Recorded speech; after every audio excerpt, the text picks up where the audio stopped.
अध्यक्ष अखिलेश यादव ने मध्य प्रदेश चुनाव को किया शंखनाद, जहां बुधवार को रीवा के सिरमौर में उन्होंने पार्टी के सम्मेलन को किया संबोधित। कहा कि अभी हमारे कई साथी कह रहे हैं कि आप बन जाओ प्रधानमंत्री। बोले हम तो इतना जानते हैं कि जिसे भी बनना है प्रधानमंत्री वो आ जाए उत्तर प्रदेश। कहा कि यूपी को जीते बिना नहीं बनेगी दिल्ली की सरकार। लोकसभा में इंडिया गठबंधन द्वारा सपा के कई प्रत्याशी जीतने का किया दावा। बोले इंडिया गठबंधन के अंदर सपा है, लेकिन अपने अलग रास्ते की भी है सपा की लड़ाई।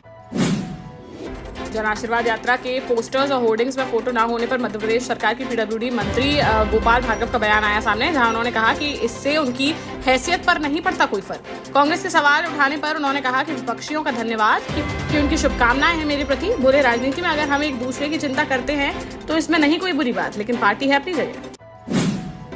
मध्य प्रदेश चुनाव को लेकर 30 सितंबर को राहुल गांधी का होगा पहला चुनावी दौरा, जहां वे काला पीपल में जन आक्रोश यात्रा में शामिल होकर बड़ी चुनावी जनसभा को करेंगे संबोधित। वहीं कांग्रेस की लिस्ट को लेकर कांग्रेस के incharge general secretary Randeep Singh Surjewala का बड़ा बयान आया सामने, जहां उन्होंने कहा कि 5 अक्टूबर को जन आक्रोश यात्राएं समाप्त होने के बाद कांग्रेस अपने उम्मीदवारों की पहली सूची करेगी जारी।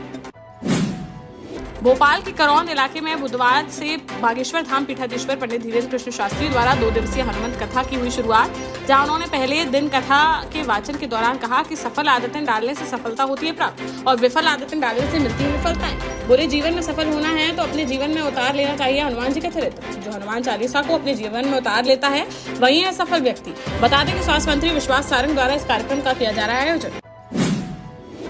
बीती रात 9 बजे टीकमगढ़ पहुंची कांग्रेस की जन आक्रोश यात्रा, जहां शहर में जगह जगह कांग्रेसी कार्यकर्ताओं ने यात्रा प्रभारी पूर्व केंद्रीय मंत्री अरुण यादव का किया जोरदार स्वागत। नगर भ्रमण के बाद रात 10 बजे गांधी चौराहे पर जनसभा का किया गया आयोजन, जिसमें अरुण यादव ने भाजपा पर तंज कसते हुए कहा कि अगर प्रधानमंत्री नरेंद्र मोदी और केंद्रीय गृह मंत्री अमित शाह भी लड़ना चाहे चुनाव तो उनका भी है स्वागत। बोले इस बार किसी की भी नहीं गलेगी ताली। कांग्रेस की जन आक्रोश यात्रा लेकर टीकमगढ़ पहुंचे पूर्व केंद्रीय मंत्री अरुण यादव ने बुधवार को सर्किट हाउस में प्रेस वार्ता का किया आयोजन, जहां उन्होंने मीडिया से बात करते हुए मुख्यमंत्री शिवराज सिंह चौहान पर कांग्रेस के वचन पत्र को कॉपी पेस्ट करने के लगाया आरोप। उन्होंने कहा कि पूर्व सीएम कमलनाथ ने जो वादे अपने वचन पत्र में किए हैं शामिल, उनसे सख्ते में है भाजपा की सरकार। साथ ही उन्होंने कहा कि केंद्रीय मंत्री डॉक्टर वीरेंद्र खटीक को भी लड़ना चाहिए चुनाव। कांग्रेस की लिस्ट को लेकर बोले कि अक्टूबर के पहले सप्ताह में जारी होगी उम्मीदवारों की पहली सूची। झांसी में एक पति को अपनी पत्नी को फोन पर अश्लील बात करते हुए पकड़ लेना पड़ गया भारी, जहां कोतवाली थाना क्षेत्र अंतर्गत लक्ष्मी गेट बाहर रहने वाले महेंद्र कुशवाहा ने बताया कि 25 सितंबर को ड्यूटी से घर आया तो पत्नी फोन पर कर रही थी अश्लील बातें, जिसका विरोध करने पर उसने फांसी लगाकर परिवार को फंसाने की दी धमकी। फिर अपने मायके वालों को कर दिया फोन, जिस पर देर रात मायके से आए 8 से 10 लोगों ने पति पर लाठी डंडों से कर दिया हमला। बीच बचाव करने आए लोगों के साथ भी की गई मारपीट, जिससे युवक का फट गया सर। वहीं पूरी घटना का वीडियो सोशल मीडिया पर हुआ वायरल, जिस पर पुलिस ने पीड़ित की तहरीर पर मामले की जांच की शुरू।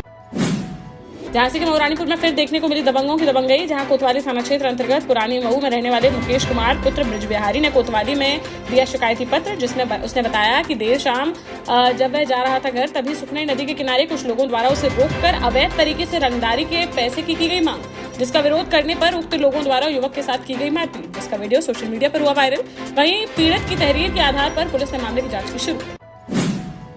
जालौन पुलिस ने माधवगढ़ के पूर्व ब्लॉक प्रमुख सपा नेता सुदामा दीक्षित को, जहां 11 जुलाई को उरई में स्थित एक गैस गोदाम में एक कर्मचारी ने कर ली थी आत्महत्या, जिसमें कर्मचारी को आत्महत्या के लिए उकसाने के मामले में दर्ज मुकदमे में की गई सपा नेता की गिरफ्तारी। बीते रोज 306 का मुकदमा लिखने के बाद भी सपा नेता की गिरफ्तारी न होने पर पीड़ित परिजनों ने डीएम व एसपी ऑफिस पहुंचकर किया था प्रदर्शन, जिसके बाद पुलिस ने लिया है बड़ा एक्शन। जालौन के ग्राम पचोखरा धाम में 5 कुंडीय श्रीराम महायज्ञ के कार्यक्रम में शामिल होने बीती शाम पहुंचे कवि डॉक्टर कुमार विश्वास, जहां उन्होंने गोकुल वासी श्रीमत स्वामी राजेश्वरानंद रामायणी को श्रद्धा सुमन अर्पित कर दी श्रद्धांजलि। फिर भक्तों को कराया रामकथा का रसपान। इस दौरान उन्होंने प्रसंग सुनाते हुए कहा कि कौन किस मार्ग पर आगे बढ़ता है ये उस पर है निर्भर। बोले कोई भ्रष्ट नेता की दलाली करके बढ़ता है आगे, तो कोई सच्चाई का साथ देकर गोली खाकर बढ़ता है आगे। अब यह तुम्हें तय करना है कि तुम कौन सा चुनोगे।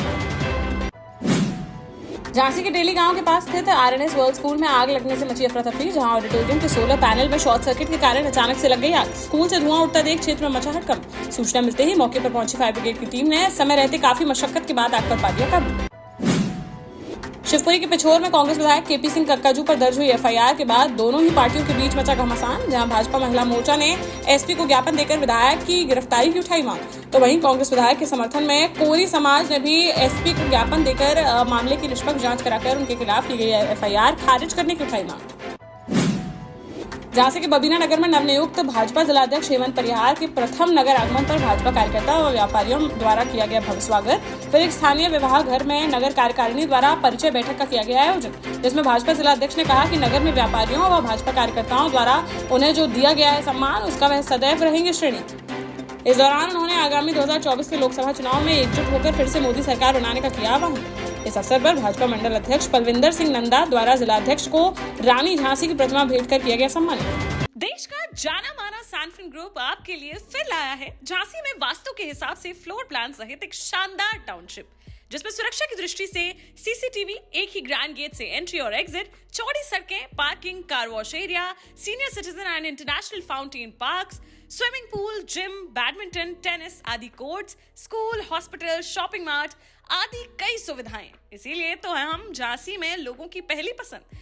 12 साल पहले अपने स्टार्टअप के साथ ही योग्य नेतृत्व, अनुभवी टीम और सक्षम सेंट्रलाइज और उत्तरदायी प्रबंधन के बल पर सबको घर गुणवत्ता के साथ समय पर घर की योजना के तहत सैनफिन समूह ने बहुत ही कम समय में 1500 से ज्यादा यूनिट्स को दिया है कब्जा। समय पर डिलीवरी से हमारे ग्राहकों में बढ़ा है विश्वास और मिली है संतुष्टि। सैनफिन समूह ने बहुत कम समय में Sanfin Ashok city, green homes residency, green homes city, Sanfin Ashok valley, Delhi public school, Sanfin शाखा, केन सैनफिन अस्पताल सहित कई अन्य परियोजनाओं के साथ नई झांसी के निर्माण में स्थापित किया है एक बड़ा मुकाम। तो आप भी आज ही आइए अपने परिवार के साथ और कीजिए अपने सपने साकार।